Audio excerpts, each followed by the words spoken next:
तो last video में हमने बात की थी ट्रेसपास टू लैंड की, जिसको हमने 100% कंप्लीट कर दिया था। एंड आज की इस वीडियो में हम बात करने वाले हैं ट्रेसपास टू पर्सन की। तो ट्रेसपास टू पर्सन क्या होता है? ट्रेसपास टू पर्सन होता है जब किसी भी पर्सन की बॉडी लिबर्टी के अंदर आप डायरेक्ट एंड इंटेंशनली इंटरफेरेंस करते हैं, तो उसको कहते हैं ट्रेसपास टू पर्सन। अब ये जो इंटरफेरेंस है ये कैसा होना चाहिए? ये होना चाहिए विदाउट लॉफुल जस्टिफिकेशन, मतलब अनलॉफुल इंटरफेरेंस किसी भी पर्सन की बॉडी लिबर्टी के अंदर करना डायरेक्टली एंड इंटेंशनली होना चाहिए, तो इसको कहते हैं ट्रेसपास टू पर्सन। अब इसके अंदर आपको तीन चीजें पढ़नी है। फर्स्ट है आपकी असल्ट, सेकंड है बैटरी, थर्ड है फॉल्स इंप्रिजनमेंट। अब असल्ट के अंदर क्या होता है? कोई भी ऐसा एक्ट करना किसी भी अनदर पर्सन के सामने जिस एक्ट को देखने के बाद उस पर्सन को लगे कि हाँ अब उसके ऊपर फोर्स अप्लाई होने वाला है, भले ही सामने वाला पर्सन फोर्स अप्लाई ना करे, बट उसको लगना चाहिए कि अब उसकी जो बॉडी है वो डेंजर में है, उसको हार्म हो सकता है, उसके ऊपर फोर्स अप्लाई हो सकता है या फिर होने वाला है, तो उसको कहते हैं असल्ट। एग्जांपल के लिए अगर मैं किसी को स्लैप दिखाता हूँ या पंच दिखाता हूँ या कोई भी ऐसी एक्टिविटी करता हूँ जिससे सामने वाले को लगता है कि हाँ अब उसके ऊपर फोर्स अप्लाई हो सकता है, मैं उसको मार सकता हूँ, किसी भी तरीके से मैं फोर्स अप्लाई कर सकता हूँ, तो उसको कहते हैं असल्ट। अब इसके एसेंशियल एलिमेंट्स क्या होते हैं? फर्स्ट है इंटेंशन होना चाहिए एक्ट, सेकंड है एप्रीहेंशन ऑफ फोर्स होना चाहिए। अब एप्रीहेंशन का मतलब क्या होता है? एप्रीहेंशन का मतलब होता है कि जो पर्सन है उसको लगना चाहिए कि अब उसके ऊपर इमीडिएटली फोर्स अप्लाई हो सकता है, होने वाला है उसके ऊपर फोर्स अप्लाई, ऐसा उस पर्सन को लगना चाहिए, इसको कहते हैं एप्रीहेंशन ऑफ फोर्स। थर्ड है आपका capacity to carry out threat, मतलब जो पर्सन है, मतलब जो डिफेंडेंट है, उसके पास इतनी कैपेसिटी होनी चाहिए कि वो फोर्स अप्लाई कर सके सामने वाले पर्सन के ऊपर। एग्जांपल के लिए कि मैं हूं, अब मैं अपने बराबर वाले किसी लड़के को स्लैप दिखाता हूँ या कुछ भी करता हूँ, ऐसा एक्ट करता हूँ जिससे उसको लगे कि मैं उसके ऊपर फोर्स अप्लाई करने वाला हूँ, तो वो होगा capacity to carry out threat, ठीक है ना? बिकॉज मेरे पास कैपेसिटी है, मैं उसको थ्रेट कर सकता हूँ, मैं उसको डैमेज कर सकता हूँ, हार्म पहुंचा सकता हूँ उसको मैं। लेकिन अगर मेरी जगह मान लो कोई 5th क्लास का बच्चा है, अब वो किसी 12th क्लास के बच्चे को स्लैप दिखाता है, तो ये तो काउंट नहीं होगा ना इसके अंदर, उसके पास कैपेसिटी ही नहीं है मारने की, वो हार्म पहुंचा ही नहीं सकता, तो वो चीज इसके अंदर काउंट नहीं होगी। अब बात करते हैं कि इसके अंदर क्या चीज रिक्वायर्ड नहीं है। असल्ट के अंदर फिजिकल कांटेक्ट या फिर जो फोर्स है वो आपका रिक्वायर्ड नहीं है, मतलब फिजिकल कांटेक्ट होना। एग्जांपल के लिए मैंने स्लैप दिखाया है, मारा तो नहीं है ना, मैं फोर्स यूज करने वाला था उसके ऊपर बट मैंने करा तो नहीं है ना, सामने वाले पर्सन को लगा कि मैं फोर्स यूज कर सकता हूं उसके ऊपर बट मैंने नहीं करा, तो इसके अंदर फिजिकल कांटेक्ट नेसेसरी नहीं होता है, मैंने बस स्लैप दिखा दिया, वो असल्ट कमिट हो जाएगा, चाहे मैं मारू या ना मारू वो बाद की बात है। अगर मैंने उसको मार दिया तो वो असल्ट बैटरी में कन्वर्ट हो जाएगा। अब बैटरी को हम आगे बढ़ेंगे, पहले केस लॉज देख लेते हैं असल्ट के। तो फर्स्ट केस है आपका आर वर्सेस एसटी जॉर्ज का। अब इसके अंदर क्या होता है, जो डिफेंडेंट होता है वो एक अनलोडेड पिस्टल जो है वो प्लेंटिफ को शो करता है, ठीक है, उसको पॉइंट आउट करता है। अब जो प्लेंटिफ है उसको तो यही लगाना कि उसके ऊपर अब गोली चलने वाली है, अब उसको तो नहीं पता ना कि जो पिस्टल है वो अनलोडेड है, उसके लिए तो वो लोडेड ही है, उसको तो ऐसा ही लगता है कि वो लोडेड पिस्टल है, उसको वो मारने वाला है, तो ये आपका यहाँ पर असल्ट कमिट हो जाता है। सेकंड केस जो है आपका स्टेफेंस वर्सेस मेयर्स का। इसके अंदर क्या है, जो डिफेंडेंट होता है वो मीटिंग के टाइम में अपने हाथों से फिस्ट बनाता है, पंच बनाता है, और वो जो पंच है वो प्लेंटिफ को मारने ही वाला होता है, लेकिन वो रुक जाता है, वो मारता नहीं है, फिजिकल कांटेक्ट नहीं होता, वो फोर्स यूज नहीं करता उसके ऊपर। लेकिन जो प्लेंटिफ होता है उसको लगता है कि अब उसके ऊपर फोर्स यूज होने वाला है, एक तरीके से वो फियर में तो चला ही जाता है कि हाँ उसको हार्म होने वाला है, तो यहाँ पर आपका असल्ट कमिट हो जाता है। तो ये दोनों केस होते हैं आपके असल्ट के। बाकी अगर आपको वीडियो अच्छी लगे तो आप लाइक एंड सब्सक्राइब कर सकते हैं, और अगर कोई डाउट हो तो आप कमेंट भी कर सकती है। अब बात करते हैं बैटरी की।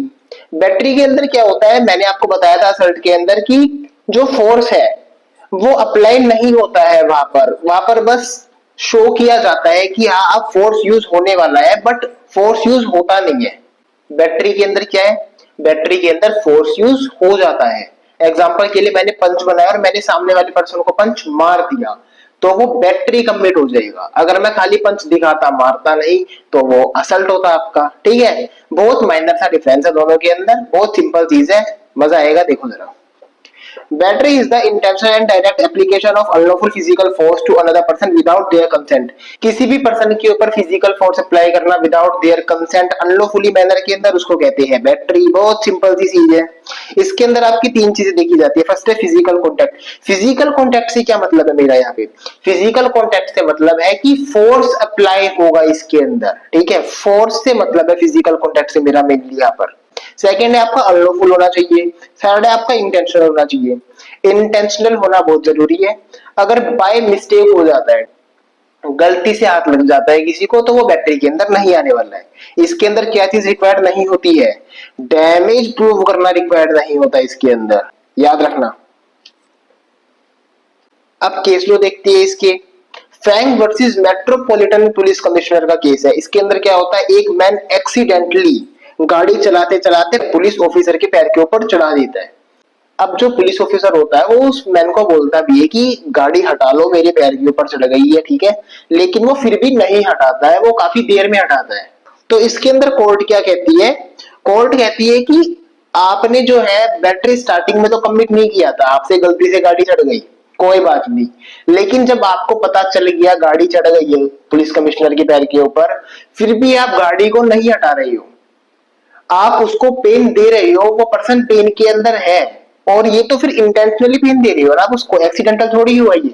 जब पर्सन ने आपको बोल दिया आप गाड़ी हटाओ मेरे पैर पे चढ़ गई है, आपको भी पता है कि पर्सन के पैर के ऊपर गाड़ी चढ़ गई है, फिर भी आप नहीं हटा रहे हो, तो ये तो इंटेंशनली वर्क है। तो ये आपका बैटरी के अंदर आ जाता है, बिकॉज आपने फोर्स तो यूज किया ना कहीं ना कहीं, आपने उसके ऊपर गाड़ी चढ़ाई, बंदे को पेन तो हो ही रहा है ना, तो ये आपका बैटरी के अंदर आ जाता है। सेकंड केस लो है आपका विल्सन वर्सेस प्रिंगल का। इसके अंदर क्या होता है, एक जो स्कूल बॉय होता है वो ऐसे ही मजाक मजाक में किसी लड़के का बैग पकड़ के खींच लेता है पीछे से। अब वो जो लड़का होता है वो गिर जाता है और उसको इंजरी हो जाती है, ठीक है। अब इसके अंदर कोर्ट क्या कहती है, भले ही ये आपका प्लेफुल मैनर के अंदर था, लेकिन ये उस पर्सन की कंसेंट से तो नहीं हुआ था जिसको पेन हो रहा है, जिसको इंजरी हुई है, तो ये आपका स्टिल बैटरी के अंदर काउंट होगा। ओके, नेक्स्ट केस लो है आपका डीपीपी वर्सेस के। 1990 का केस है ये आपका। इसके अंदर क्या होता है कि स्कूल के टॉयलेट के अंदर जो हैंड ड्रायर होता है उसके अंदर एक बॉय एसिड डाल देता है, जिससे जो पर्सन आता है और हैंड ड्रायर को यूज करता है अपने हैंड्स को ड्राई करने के लिए, उसके जो हैंड्स है वो बर्न हो जाती है, उसको इंजरी हो जाती है। अब इसके अंदर कोर्ट क्या कहती है कि भले ये इनडायरेक्ट कॉन्टेक्ट के अंदर आया था, उसने हैंड ड्रायर के अंदर एसिड डाला और उस एसिड से जो है जो पर्सन है अनदर उसको हार्म हुआ, जो प्लेंटिफ है उसको हार्म हुआ। भले ये इनडायरेक्ट है, लेकिन ये एक्ट जो था ये 100% इंटेंशनली था, उसकी इंटेंशन थी कि वो प्लेंटिफ को हार्म पहुंचाए, तो ये भी आपका बैटरी के अंदर आ जाएगा। तो आपका बैटरी यहाँ पर खत्म होता है। अब बात करते हैं फॉल्स इंप्रिजनमेंट की। फॉल्स इंप्रिजनमेंट के अंदर क्या होता है कि किसी भी पर्सन को आप अनलॉफुली रिस्ट्रेन कर लेती है, मतलब उसको ब्लॉक कर देते हैं हर तरफ से, पर्सन कहीं जा नहीं सकता है, तो वो आ जाता है आपका फॉल्स इंप्रिजनमेंट के अंदर, वो भी विदाउट लीगल जस्टिफिकेशन। सिंपल सी बात की जाए तो किसी की भी फ्रीडम ऑफ मूवमेंट को छीन लेना उसको कहते हैं फॉल्स इंप्रिजनमेंट, ठीक है। अब जो फॉल्स इंप्रिजनमेंट होता है इसके अंदर आपके थ्री एसेंशियल्स होती है। फर्स्ट है आपका टोटल रिस्ट्रेंट। टोटल रिस्ट्रेंट से यहाँ पर क्या मतलब है, एग्जांपल के लिए ये मैंने पिक बनाई है एक छोटी सी, ये आपका एक रूम है, इसके अंदर ये एक पर्सन है। अब जो रूम है इसके अंदर एक सिंगल डोर है जिसको बाहर से जो है डिफेंडेंट ने लॉक कर दिया है, अब पर्सन यहाँ से जा नहीं सकता, तो ये जो पर्सन है ये 100% यहाँ पर रिस्ट्रेन हो गया है और ये ब्लॉक हो चुका है पूरी तरह से, तो ये है आपका फॉल्स इंप्रिजनमेंट। अब यहीं पर मैं एक और पिक बनाता हूं। अब यहाँ पर एक रूम है, अब यहाँ पर दो डोर है, अब मैंने एक डोर को लॉक कर दिया और अंदर मैंने प्लेंटिफ को बंद कर दिया, लेकिन अब जो प्लेंटिफ है उसको पता है कि इसी रूम में एक डोर और है जो कि ओपन है और वो वहां से जा सकता है, तो ये आपका फॉल्स इंप्रिजनमेंट के अंदर काउंट नहीं होगा। फॉल्स इंप्रिजनमेंट का मतलब ही ये होता है कि पूरी तरह से किसी भी पर्सन को ब्लॉक कर दो, ठीक है, पर्सन कहीं जा ही ना पाए। एक एग्जांपल और देता हूं मैं आपको। अब एक रोड है, अब यहाँ पर मैं खड़ा हूं, ठीक है, अब यहाँ से प्लेंटिफ आ रहा है, मैंने उसको यहाँ से ब्लॉक कर दिया, मैंने उसको जाने नहीं दिया, मैंने कहा आप यहाँ से नहीं जा सकती है। अब जो प्लेंटिफ है उसके पास एक ही रास्ता बचता है कि वो पीछे जा सकता है वापस, ठीक है, और वो चला जाता है, तो ये भी आपका फॉल्स इंप्रिजनमेंट के अंदर नहीं आएगा, क्योंकि वन वे तो उसके लिए फ्री था ना, वहां तो वो जा सकता था ना, मैंने उसको पूरी तरह से ब्लॉक नहीं किया। अब मैं आपको एक एग्जांपल और देता हूं, ये थोड़ा सा इंटरेस्टिंग टॉपिक है, थोड़ा ध्यान से देखो आप, और ये सीखने लायक भी है। अब एग्जांपल के लिए यहाँ पर मैंने एक स्क्वायर बना दिया, मैंने इस स्क्वायर को रोड के बीचों बीच बनाया है, ठीक है। अब मैंने प्लेंटिफ को इसके बीच में खड़ा करा, मैंने उसको बोला अगर तुम इस स्क्वायर से बाहर गए तो मैं तुम्हें गोली मार दूंगा या फिर मैं तुम्हें बहुत ज्यादा मारूंगा। मैंने उसको डराकर उस स्क्वायर के अंदर रखा हुआ है, मैंने कहा तुम यहाँ से नहीं जा सकते। तो ये भी आपका फॉल्स इम्प्रिजनमेंट के अंदर आ जाएगा, क्योंकि मैंने किसी ना किसी तरीके से उसकी फ्रीडम ऑफ मूवमेंट छीन ली है। मैं किसी भी तरीके से किसी भी पर्सन की फ्रीडम ऑफ मूवमेंट छीन लूंगा तो वो आ जाएगा आपका फॉल्स इम्प्रिजनमेंट के अंदर, समझे। मतलब फ्रीडम ऑफ मूवमेंट अगर गई तो फॉल्स इम्प्रिजनमेंट कमिट हो जाएगा। इसके एसेंशियल एलिमेंट्स थे, पहला था टोटल रिस्ट्रेंट जो मैंने आपको समझा दिया है, सेकंड अनलॉफुल होना चाहिए, थर्ड डायरेक्ट एंड इंटेंशनली होना चाहिए। बहुत सिंपल सी चीज है, ठीक है। अब इसके अंदर क्या चीज रिक्वायर्ड नहीं है, इसके अंदर रिक्वायर्ड नहीं है जो प्लेंटिफ है उसका अवेयर होना रिक्वायर्ड नहीं है। मतलब जो प्लेंटिफ है उसको जरूरी नहीं है कि पता ही हो कि उसको ब्लॉक कर दिया गया है, तो ये चीज इसके अंदर रिक्वायर्ड नहीं है। एग्जांपल के लिए एक रूम है, यहाँ पर प्लेंटिफ है, ठीक है, मैंने उसको ब्लॉक कर दिया, इसमें दो डोर थी, एक डोर से तो मैंने उसको ब्लॉक कर दिया, सेकंड डोर रूम के अंदर अवेलेबल है लेकिन प्लेंटिफ को पता नहीं है, तो ये भी आपका फॉल्स इम्प्रिजनमेंट के अंदर आ जाएगा, क्योंकि प्लेंटिफ नहीं जानता कि सेकंड डोर है, उसके लिए तो जगह अननोन है वो, पर मैंने उसको ब्लॉक कर दिया है तो उसके लिए तो वो ब्लॉक ही है। उसको तो यही लगता है ना कि उसका फ्रीडम ऑफ मूवमेंट गया, वो मूव नहीं कर सकता है। अब इसके अंदर केस लो देखते हैं। फर्स्ट है आपका बर्ड वर्सेस जोन्स का केस है। इसके अंदर क्या होता है, एक जो मैन होता है मतलब जो प्लेंटिफ होता है वो ब्रिज को क्रॉस कर रहा होता है, वो जा रहा होता है। अब उसको एक पुलिसमैन रोक लेता है कि तुम यहाँ से नहीं जा सकते हो। अब जो प्लेंटिफ होता है वो वापस पीछे की तरफ आ सकता है, एक ही तरफ से उसको ब्लॉक करा है पुलिस ऑफिसर ने, तो आपका ये जो है फॉल्स इम्प्रिजनमेंट के अंदर नहीं आता है, ठीक है। कोर्ट इसके अंदर कहती है कि ये फॉल्स इम्प्रिजनमेंट नहीं है, क्योंकि एक सिंगल पाथ से उसको ब्लॉक किया गया था जो कि इनफ नहीं है। फॉल्स इम्प्रिजनमेंट के अंदर कंप्लीटली रिस्ट्रेंट होना बहुत जरूरी है, मतलब हर तरफ से ब्लॉक होना जरूरी है। मूवमेंट ऑफ फ्रीडम बिल्कुल ही खत्म हो जाना चाहिए, बंदा जा ही ना सके कहीं पर, उसको कहते हैं फॉल्स इम्प्रिजनमेंट।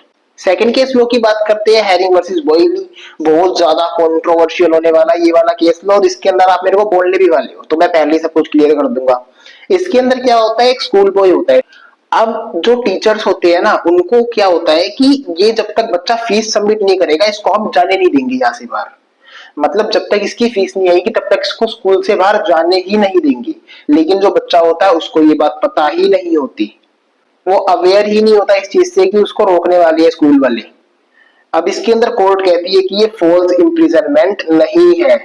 अब मैंने तो ये बोला था कि जो फॉल्स इम्प्रिजनमेंट है इसके अंदर जो पर्सन है उसका अवेयर होना कंपलसरी नहीं होता, ठीक है। मतलब वो अवेयर हो या ना हो, no matters, false imprisonment is a false imprisonment. Person अगर अवेयर नहीं है और वो ब्लॉक है तो भी वो फॉल्स इम्प्रिजनमेंट के अंदर काउंट होता है, मैंने तो ये बोला था।